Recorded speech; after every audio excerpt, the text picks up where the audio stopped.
안녕하세요. 저는 두 딸을 둔 40대 후반의 여자입니다.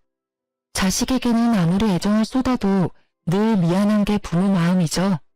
저 역시 가진 것 없는 부모라서 사랑하는 아이들을 너무 고생시킨 것은 아닌가 하는 생각으로 오래도록 지내왔어요. 워낙 준비도 없이 이른 나이에 결혼했고 그마저도 빚이나 다름없던 탓에 신혼을 즐길 여유조차 저희에게는 허락되지 않았어요. 정말 친정 부모님의 희생이 없었다면 그마저도 쉽지 않았을 거예요. 친정엄마가 우리 부부를 물심양면으로 돕겠다고 나서주신 덕에 이악 물고 버틸 수 있었어요. 아이가 생긴 후로는 저를 대신해 다니던 직장까지 정리하고 육아에 전념해 주어서 제가 경력 단절 없이 쭉 직장 생활을 할 수 있었으니까요. 동갑내기인 남편도 첫째가 태어난 후로는 평일에는 공장에서 생산직으로 근무하고 주말에는 일용직으로 막일을 하며 쉼없이 지냈어요. 그리고 밤에는 잠을 줄여가며 공부해 결혼 5년 만에 세무사가 되었답니다. 어디 가서 남편이 세무사라고 말하면 돈 관리 걱정 없겠다. 능력 있고 돈 잘 버는 남편 뒀다. 이렇게 말하곤 하더라고요. 저도 남편이 평생 직업을 얻었다는 것만으로도 앞날이 탄탄대로일 거라 믿었어요. 주변 분들이 많이 축하해 주셨지만 유독 시아버지께서 이 소식에 뛸 듯이 기뻐하셨어요. 아버지, 엄마, 나 이제 공장일도 막일도 안 해도 돼요. 이제 번듯한 직업이 생겼다고요? 이제 고생 끝이에요, 끝. 장하다 아들아. 너희가 결혼하겠다고 했을 때만 해도 걱정이 앞섰는데 이 애비는 이제 걱정 하나도 없다. 세아가 너도 마음고생 많았다. 이제 행복할 일만 남았구나. 아버님께서 응원해주신 덕이죠. 남편 몰래 저희를 얼마나 챙겨주셨어요. 감사해요. 정말 너무 감사드려요.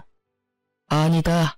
부모가 돼서 너희를 더 챙기지 못해 늘 너희 볼 낯이 없었는데 이렇게 기쁜 소식을 전해주니 내가 우리 아들과 며느리에게 감사할 일이지. 그런데 행복한 일이 찾아오면 그에 반한 일도 겪기 마련인 걸까요? 남편이 세무사가 된 지 얼마 안 돼서 그렇게도 건강하시던 시아버지는 갑작스러운 사고를 당해 별세하셨어요. 앞으로는 좋은 일만 있으리라 믿었던 저희의 믿음은 시아버지의 별세와 함께 무너지고 말았죠. 좋은 소리는 다 듣는 남편의 직업은 그저 허울 좋은 하늘타리가 되었어요. 시무와 시녀의 뒷바라지를 하느라 모아놓은 돈 한 푼 없고 우리 가족이 쓸 생활비도 매번 부족해서 허덕였으니 말이에요. 시아버지의 사별로 홀로 서기를 해야 할 시어머니는 한 번도 자신의 힘으로 돈을 벌어본 적이 없어 무섭다는 이유로 사회생활을 하려고 하지 않았고 나이만 먹었지 여전히 철없이 구는 신이는 자신을 통제하던 시아버지가 없으니 물 만난 고기처럼 하루가 멀다 하고 사고를 쳐댔어요. 아이들이 커갈수록 돈이 많이 드는데 남편이 시댁 챙기겠다고 나서니 우리 가족까지 시댁을 위해 희생해야 했고 어쩔 땐 손해까지 감수해야 했어요. 거기다 시아버지가 세상을 떠난 뒤 그렇게도 자상하던 시모가 마치 다른 사람이라도 된 듯 돌변해서 목소리까지 커지니 감당이 되지 않았어요. 시아버지와 막 사별했을 당시는 시어머니께서 큰 슬픔에 빠져 걱정이 많았는데 마음을 추스르고 난 후에는 온 가족을 주무르려는 독재자에 불과했어요. 시어머니는 시아버지께서 살아생전에는 직장 생활을 하느라 시부모님을 잘 살피지 못하는 제게 바쁘게 일하니 괜찮다고 말씀하시곤 했지만 혼자가 되신 뒤부턴 저더러 이 세상 일은 다 너 혼자 하느냐며 갖은 구박을 하셨어요. 처음엔 혼자라 외로우셔서 그런가 보다고 생각했지만 날이 갈수록 심해졌고 저는 일을 쉬는 주말이라도 자주 찾아뵙기 위해 노력했죠. 하지만 막상 찾아뵈면 시댁에 집안일을 시키고 꼭 저더러 장을 봐오라고 시켰어요. 그런데 황당한 것은 장본값이 20만 원을 넘지 않는 날에는 뭘 해먹으라고 이 장을 보다 말았냐며 잔소리까지 들어야 했어요. 어느새 시어머니에게 우리 부부는 돈 나오는 기계가 되어버린 거예요. 이 문제로 우리 부부는 날이 갈수록 부부싸움의 횟수가 늘었고 그때마다 남편은 자신이 더 노력하겠다는 말뿐이었어요. 그럴수록 저는 화가 쌓여갔고 결국 참지 못하는 상황에까지 이르고 말았어요. 저희 부부를 대신해 아이들을 챙겨주는 친정 부모님께 경제적 여유가 조금 생긴 후에야 작지만 매달 용돈을 챙겨드릴 수 있었어요. 하지만 남편이 시댁을 챙기기 시작하면서 그나마 챙겨드렸던 용돈까지 줄였는데 나중에는 저더러 몇 달만 친정 부모님께 드리는 용돈을 끊자는 겁니다. 이게 말이나 되는 소리인가요? 시댁에 생활비 되느라 친정 부모님께 나가는 몇십만 원을 아까워한다뇨. 저는 결국 남편을 대신해 이 문제를 해결하기 위해 시댁에 찾아갔어요. 어머님, 연락도 없이 찾아와 이런 말씀까지 드리게 돼서 죄송하지만 남편이 챙겨드리는 생활비 대신 매달 용돈으로 드릴까 해요. 어머님께 드리는 생활비가 적은 금액은 아니라 기간이 길어지니 저희에게 부담이 돼서요. 제 말이 어머님께 서운함으로 남지는 않았으면 좋겠어요. 예, 너희가 생활비를 줬으면 얼마나 준다고 그러니? 네 시아비가 벌어다 준 돈의 절반밖에 안 되는 액수야. 나도 원래 씀씀이 줄이고 버티면서 사는 건 모르니? 누가 들으면 돈 1,000만 원은 주는 줄 알겠구나. 저희 네 식구 한 달 생활비만큼 어머님께 드린다는 거 아시잖아요. 맞벌이로 지내는데 외벌이와 다를 게 없을 정도라고요. 아가씨가 사업한다고 벌려놓은 것도 남편이 메꾸느라 진이 빠진다는 건 모르세요? 자식이면 나이 든 부모 돌봐주는 건 당연한 이치 아니니? 내가 네 시아비 보내고 얼마나 힘들었는지 몰라? 너 지금 너희 사리사욕 채울 돈이 나한테 오니 아깝다 이거니? 응? 얘 웃기는 애네. 너 고작 남들 비위 맞추는 상담일이나 하면서 바쁜 척은 다 하더니 그것도 네 시부모 챙기기 싫어서 쇼했던 거지? 그럴 리가요. 저희가 사리사욕 채울 게 뭐 있겠어요. 어머님 말씀처럼 부모를 모시는 건 자식의 도리죠. 하지만 그것도 경제적 여유에 맞게 하는 것 아닌가요? 몇 달 전부터는 남편이 저희 생활비는 제때 주지도 못하고 있어요. 어머님과 아가씨 챙기기 위해 제 자식들에게 부족함을 느끼게 할 순 없는 거잖아요. 네 자식들 키우느라 내 자식이 도리를 하는 걸 지금 방해하겠다 이 말이야? 참나, 너 지금 돈 번다고 시어미 앞에서 유세떠니? 어떻게 손주들 운운하며 없는 척을 해? 되바라진 것. 어차피 너랑 결혼 안 하고 있었으면 아들 버는 돈은 다 우리 위에 쓸 돈이었어. 네가 뭐라고 아들이 나 챙기는 걸 참견해?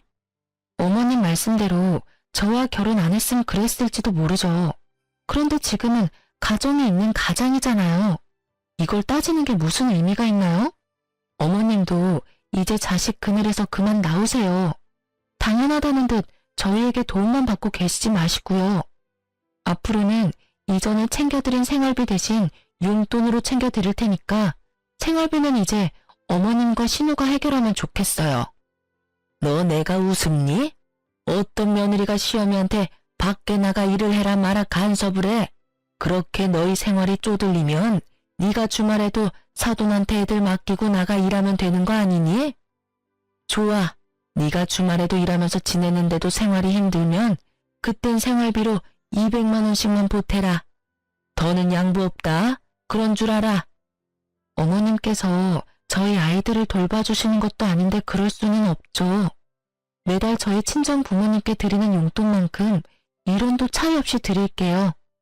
저희도 지금보다 열심히 해서 나중에 부족함 없이 챙겨드릴 수 있도록 할게요. 예, 내가 왜 사돈댁과 같은 액수의 돈을 받아야 하니? 내 아들이 너보다 돈을 더 잘 버는데. 그리고 애들 사교육비로 나가는 돈만 100만 원은 된다고 들었다. 애들이 뭘 안다고 그 큰 돈을 써? 이참에 애들 학원을 끊어라. 그리고 그 돈을 네가 주려는 용돈에 얹어서 주렴. 그럼 이렇게 말싸움 안 해도 되고 얼마나 좋니?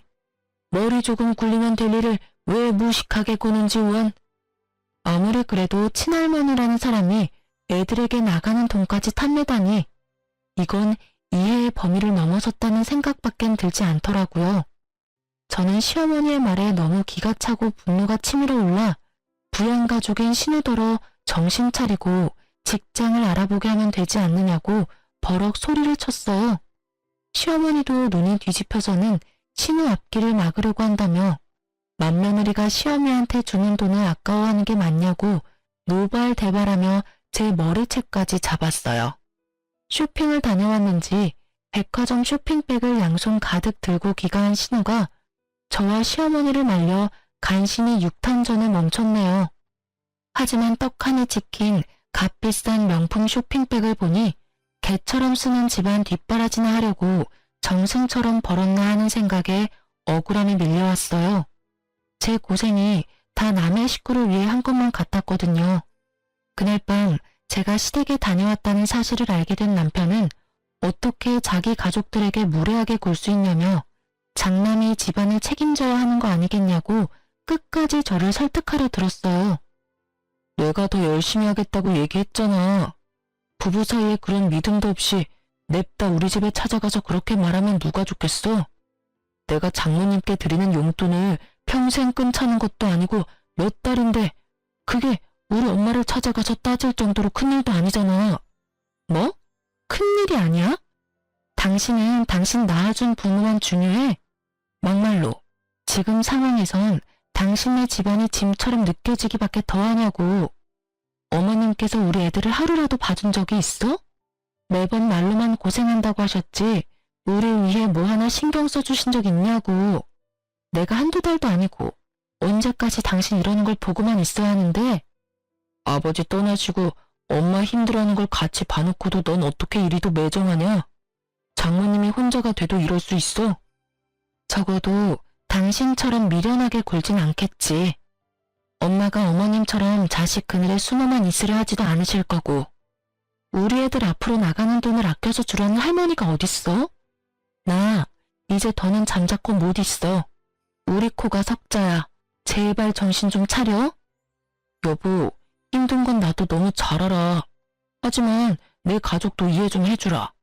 당신이 가장이자 장남이라고 생각해봐. 나라고 편하겠어? 매일이 전쟁이야.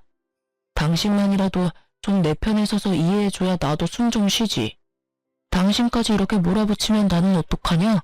어? 남편은 역시나 본인이 장남으로서 최대한 역할을 해야겠다며 고집을 부렸어요. 자기도 매일 힘들게 버티는 거라며 아내인 제가 힘이 되어줘야 하는 것 아니냐는 남편에게 제가 무슨 말을 더 하겠어요. 저는 제가 번 돈은 절대 시댁에 쓰이지 않는 것을 약속받고 매달 드리는 생활비도 100만 원만 드리는 걸로 남편과 이야기를 끝냈어요. 그리고 얼마 뒤 남편이 보낸 생활비가 줄어든 것을 본 시어머니는 그 돈으로 어떻게 살라는 거냐며 난리를 쳤어요. 적어도 200만 원은 줘야 따뜻하게라도 둘이 먹고 살지 않겠냐면서 남편에게 우는 소리까지 하더라고요. 남편은 그런 시어머니의 모습에 안절부절 못했지만 저는 절대 굽히지 않았어요. 그러자 도끼 가득 찬 눈빛으로 저를 쏘아보며 바늘로 찔러도 피 한 방울 안 나올 거라며 막말을 퍼부었죠. 그 후 시어머니는 대놓고 저를 더욱 콜드하기 시작했고 나중에는 시댁에 발도 못 들이게 출입을 막았어요.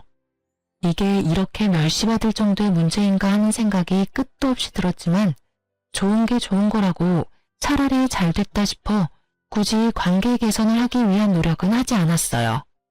안 좋은 사이일수록 멀리하는 게 서로 좋잖아요. 어차피 미움받은 김에 저는 정말 며느리로서 최소한만 하며 그렇게 지냈어요. 하지만 여전히 남편은 저 몰래 용돈이라는 명목으로 시어머니와 신우에게 돈을 줬고 우리 가정의 생활은 나아질 게 없었어요. 그래도 더는 가타부타하지 않았죠.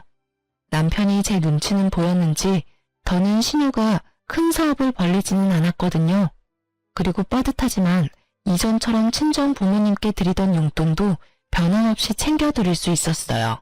한창 말하기 좋아할 나이인 아이들이 친정 부모님께 우리 부부의 이야기를 위조할 고조할 말한 탓에 친정 부모님께서는 용돈 받는 걸 부담스러워 하셨지만 남편은 자기 가족들 챙긴다고 저러고 있는데 저도 제 가족을 챙겨야겠다는 생각에 고집을 부렸죠. 이렇게라도 해야 제가 덜 화가 나니깐요. 그렇게 아끼고 아끼며 지내기를 수년, 늘 어린이로 멈춰있을 줄만 알았던 우리 딸들이 어느새 커서 사춘기에 접어들었어요. 집이 좁아 안방을 아이들에게 내어주고 작은 방에서 남편과 지내지만 시기가 시기인 만큼 아이들도 자신의 방이 필요하다며 조르더라고요. 친구 누구는 혼자 쓰는 방이 우리 집 안방만 하다. 또 다른 친구는 엄청 호화스러운 집으로 이사를 갔다. 이런 말을 하는 것을 들으면서 참 가슴이 미어졌어요. 그 누구보다 열심히 살아왔음에도 아이들에게 더 나아진 것 없는 모습으로 그저 아이들에게 늘 바쁜 엄마가 된 것 같았거든요. 그래도 딱 하나, 제가 지금도 잘했다고 생각되는 한 가지는 그 힘든 와중에도 한 푼 두 푼 아무도 모르게 모았다는 것이었어요. 장장 20년이라는 세월 동안 말이에요.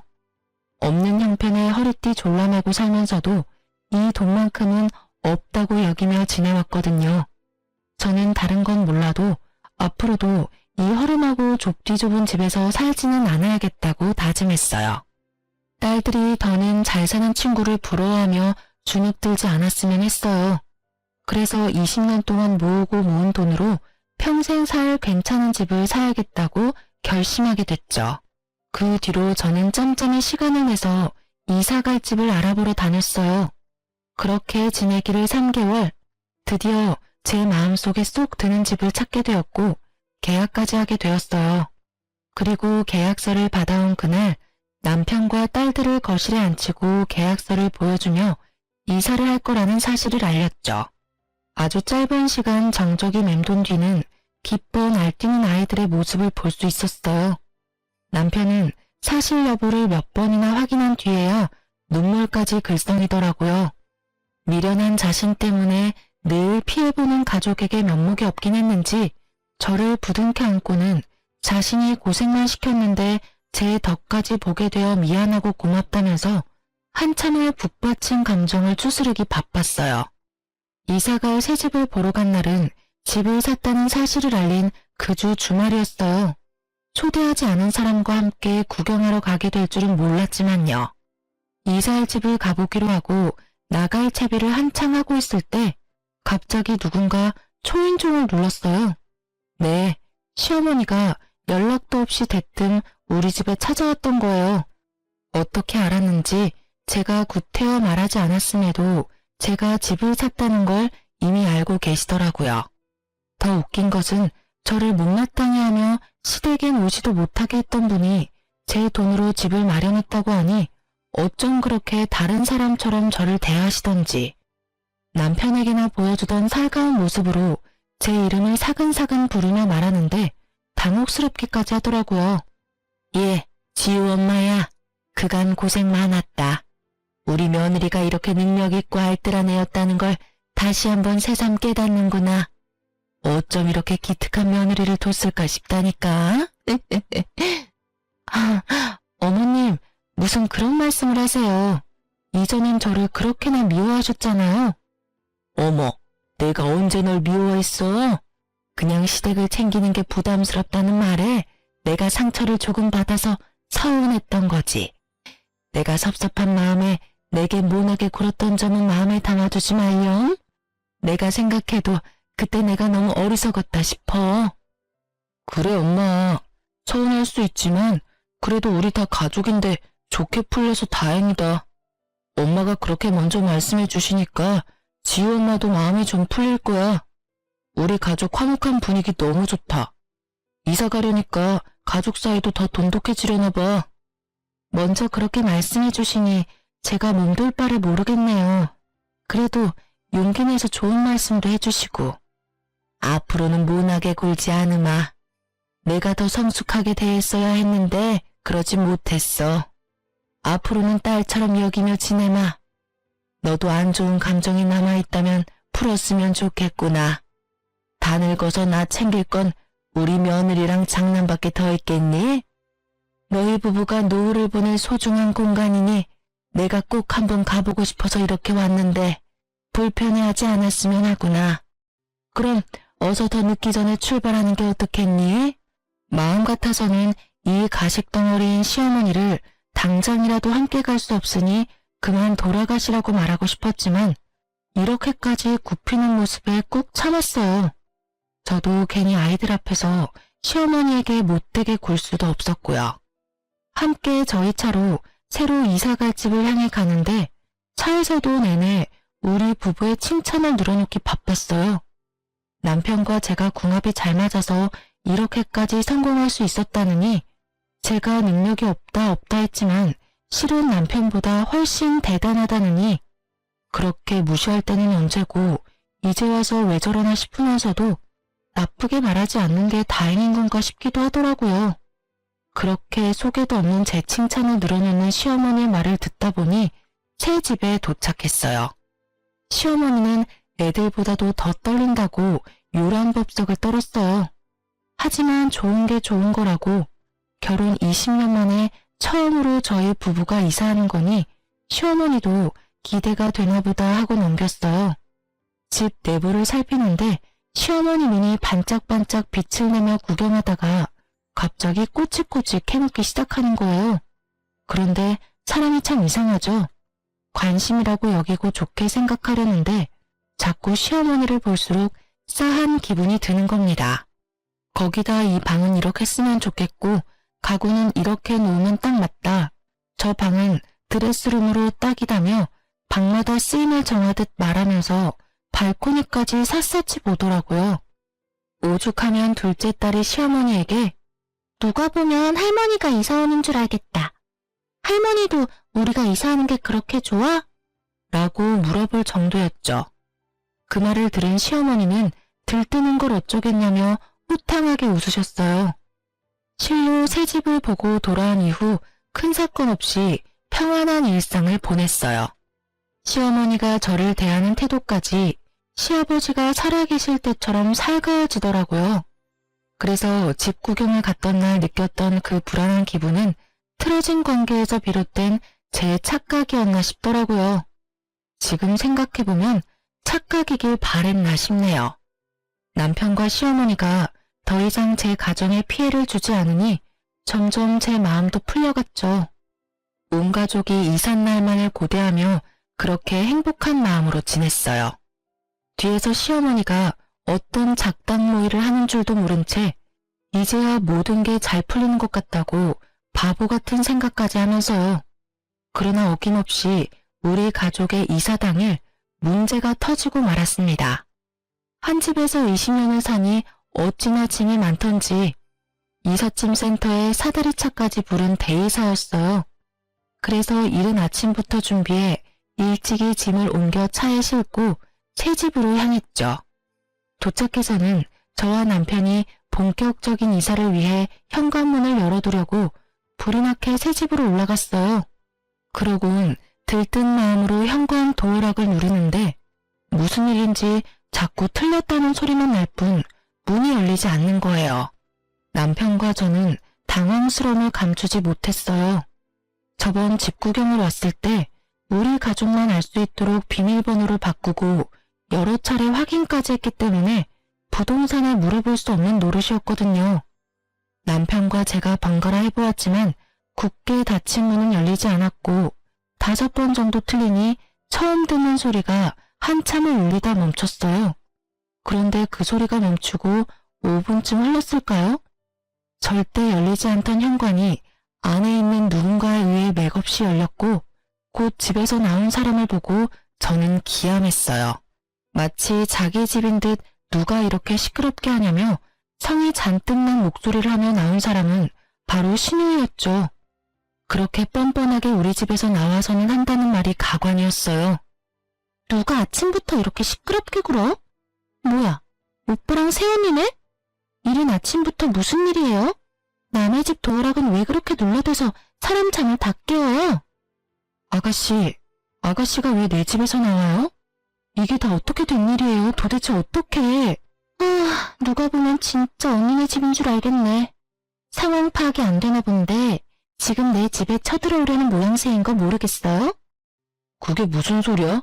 분명 엄마도 우리가 이사 올 새 집이라고 같이 구경까지 왔었는데 너 지금 이게 뭐 하는 짓이야? 어떻게 이렇게 앙큼한 짓까지 하실 수 있지? 어쩐지 사람이 갑자기 변하면 죽을 때가 된 거라던데 왜 그렇게도 미워하고 나에게 갑자기 태세 전환을 했나 했더니 이런 꿍꿍이었어. 아가씨, 당장 내 집에서 나가요. 나가라고요. 당신 그게 무슨 소리야? 꿍꿍이라니. 당신은 지금 상황 파악이 안 돼? 어머님이 우리랑 같이 구경하겠다며 왔던 날 다 이러려고 따라했던 거잖아.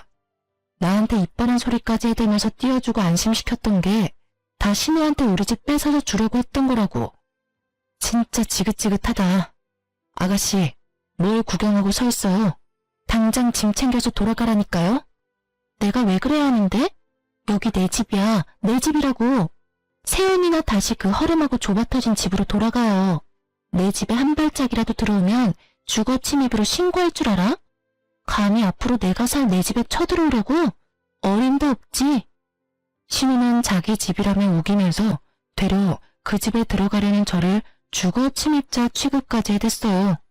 저는 그제야 이사집을 구경하러 온 날 시어머니가 따라와서 그렇게도 설레고 기뻐했던 이유를 알게 되었어요. 제가 말해주고 나서야 눈치를 챈 남편은 땅 꺼질 듯이 한숨만 푹푹 내쉴 뿐이었어요. 저는 참을 수 없는 분노에 휩싸여 무작정 시어머니에게 전화를 걸어 지금 이곳으로 오라고 노발대발했고, 그런 저에게 어떤 며느리가 시어머니를 오라가라 하냐며 제게 막말을 퍼부어댔어요.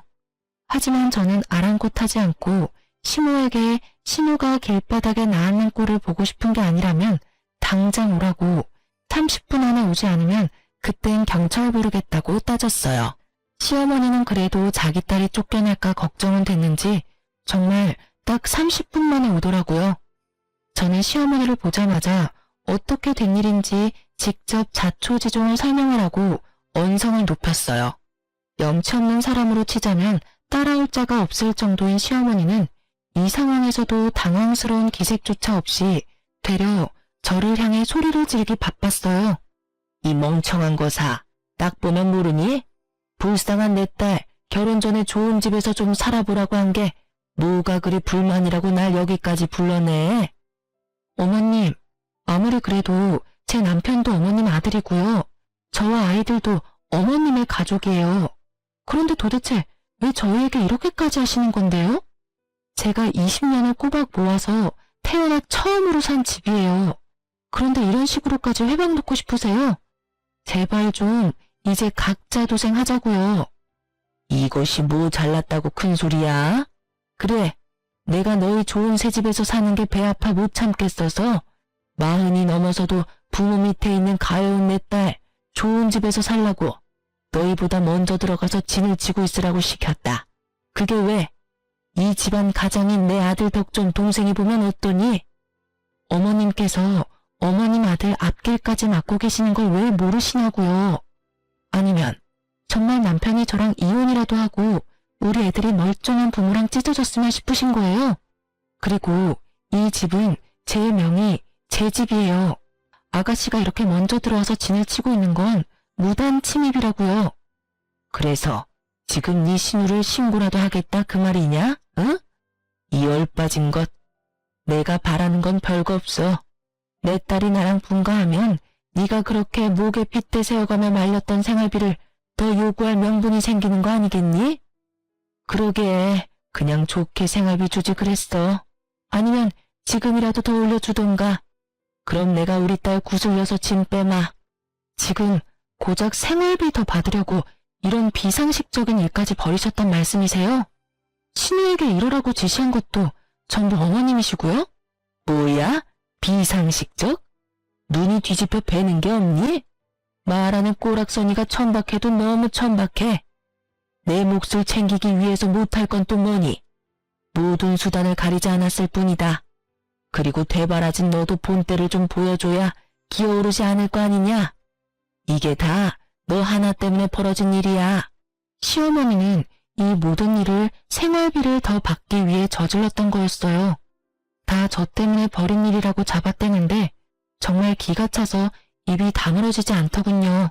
신우가 우리 집으로 들어온 게 전부 시어머니가 이 집에 눌러앉아 있으면 다 신우 것이 된다고 꼬셨고, 멍청한 신우는 자신에게 집이 생긴다는 말에 살 입은 건 못하고 신나서 자기 짐을 풀고 지내고 있었던 거죠.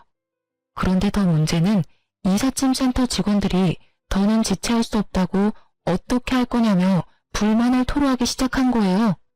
신우는 이때다 싶었는지 깨끗하고 넓은 이 집이 마음에 쏙 든다고 절대 나갈 수 없다며 드러누워 시위까지 벌이는 겁니다. 이런 중대한 일에 애도 아니고 말도 안 되는 때를 쓰는 게 맞는 건가요? 저는 하는 수 없이 이삿짐 센터에 양해를 구하고 다음 날로 이사를 미룬 뒤 직원들을 돌려보냈어요.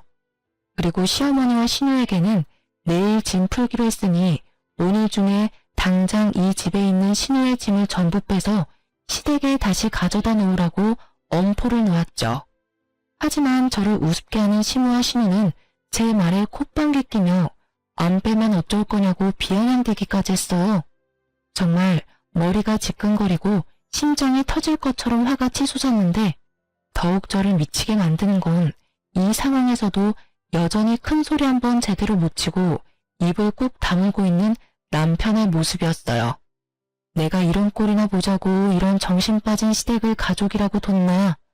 부당한 대우에도 부모라고 입 한 번 뻥긋하지 못하는 덜 떨어진 남편을 앞으로 뭘 믿고 살아야 하나 하는 생각들이 물밀듯 밀려왔는데 하필 그때 눈치 없이 떠든 신우의 혼잣말이 제 귓속에 꽂혔어요. 난 비위나 맞추며 굽신대는 일하면서 번 돈으로 집 마련한 게 뭐 자랑이라고 나더러 나가라 말아. 자기가 내 오빠 아니면 능력 있는 남자를 만날 수나 있는 줄 아나.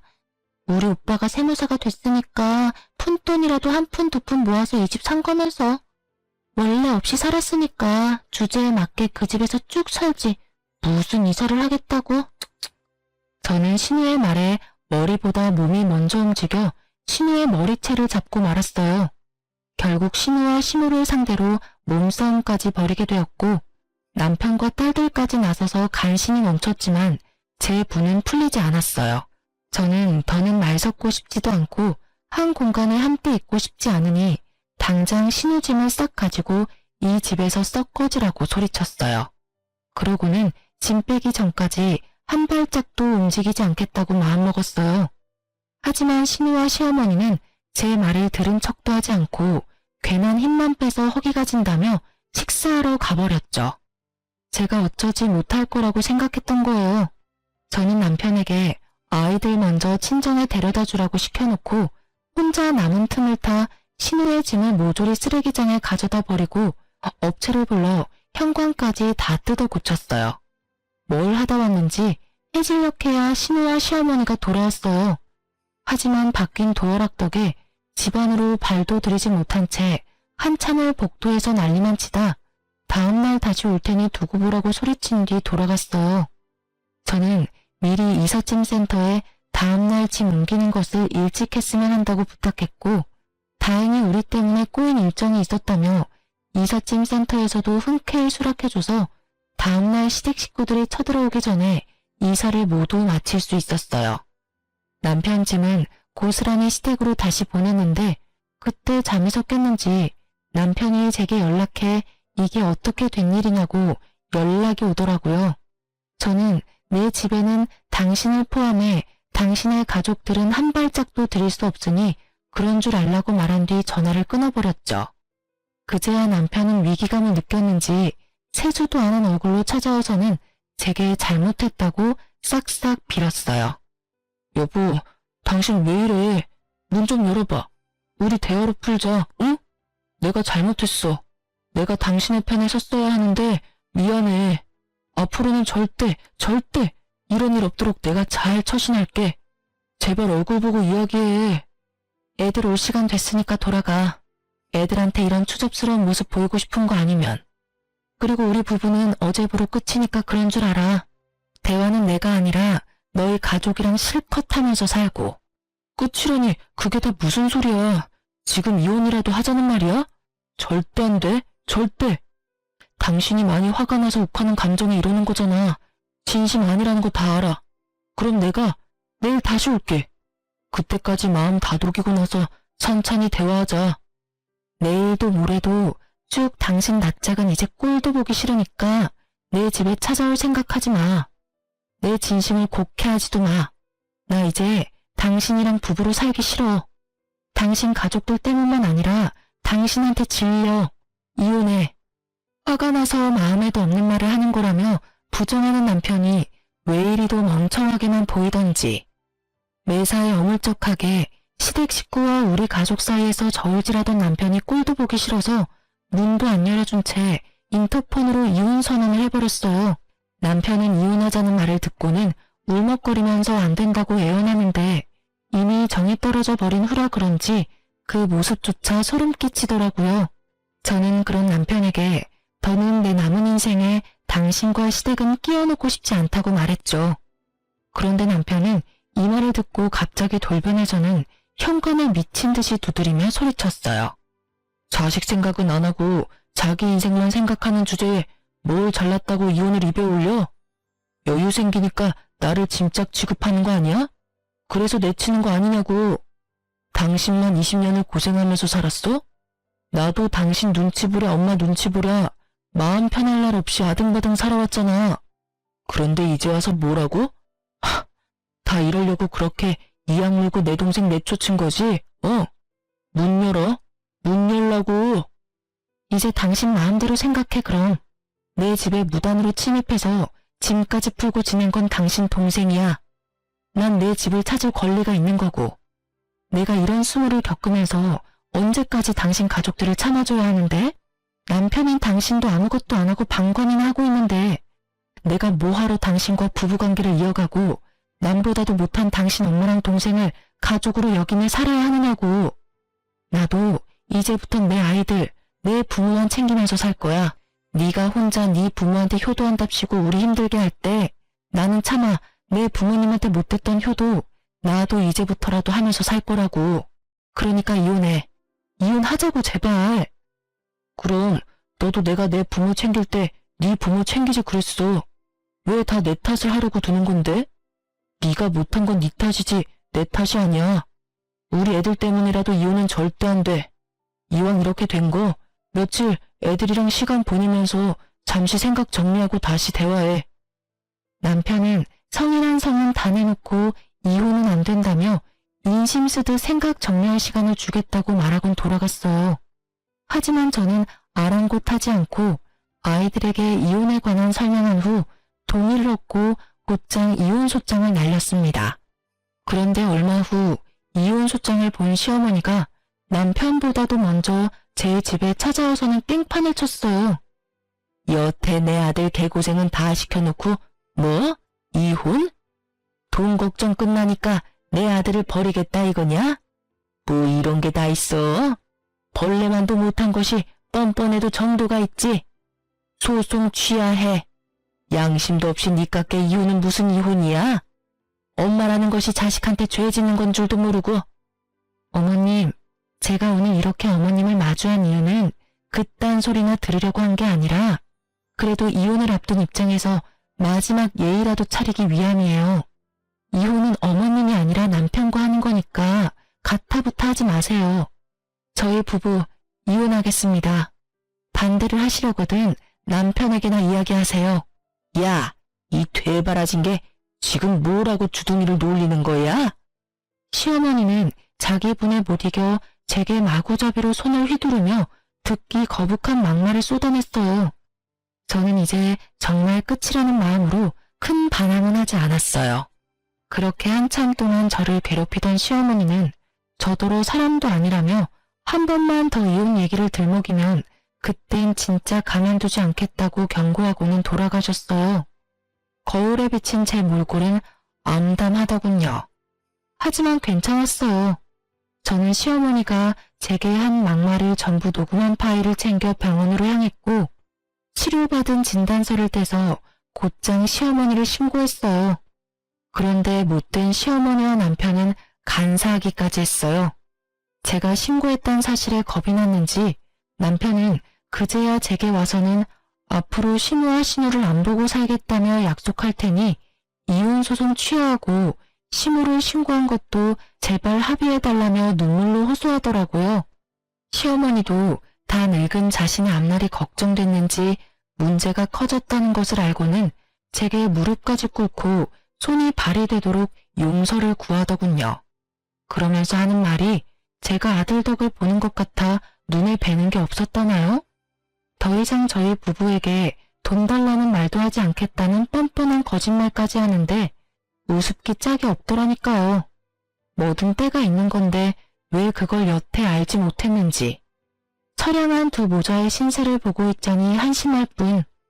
긴 세월 겪은 멸시와 차별도 모자라 제가 힘들게 산 아파트까지 공짜로 가져가려 했던 몰상식한 인간들을 용서할 마음은 눈꼽만큼도 들지 않았어요. 그래서 남편과의 일도 시무와의 문제도 법정에서 그 시시비비를 가려 깔끔하게 정리했답니다. 한동안 전 남편과 시무가 저를 찾아와 바짓가랑이를 붙들어대는 통에 다른 이유로 골머리가 썩긴 했지만 그래도 통쾌했어요. 그렇게 무시하던 저에게 법이 무서워 애원하는 꼴이라니 말이에요. 거기다 이혼 후 면접 교섭일이면 딸들이 전 남편을 만나고 왔는데 그럴 때면 애들이 한숨을 푹푹 내쉬길 물어보니 자기들을 만나러 나온 전 남편의 모습이 남루하기 짝이 없어서 마음이 답답하다고 하더라고요. 그런데 나중에야 전 남편이 왜 그런 꼴을 하고 나오는지 알게 되었어요. 그게 전부 딸들에게 동정을 사기 위해 쇼를 벌인 것이었죠. 아이들과 있을 때 전 남편이 신우와 통화를 하고 온 적이 있는데 애들 앞에서 좀 불쌍하게 보여야 애들이 엄마한테 다시 합치면 안 되냐며 말할 거고 애들 부탁이면 애 엄마도 들어준다며 김칫국 시원하게 마신 둘이었어요. 그 통화 내용을 들은 딸들은 그 후로 전 남편에 대한 마음이 돌아서서 전 남편을 보고 싶어 하지도 만나지도 않았어요. 연락도 하지 않을 정도로 큰 실망을 하게 된 거죠. 결국 전 남편은 괜한 꾀만 부리다 자식들과도 멀어지게 된 거예요.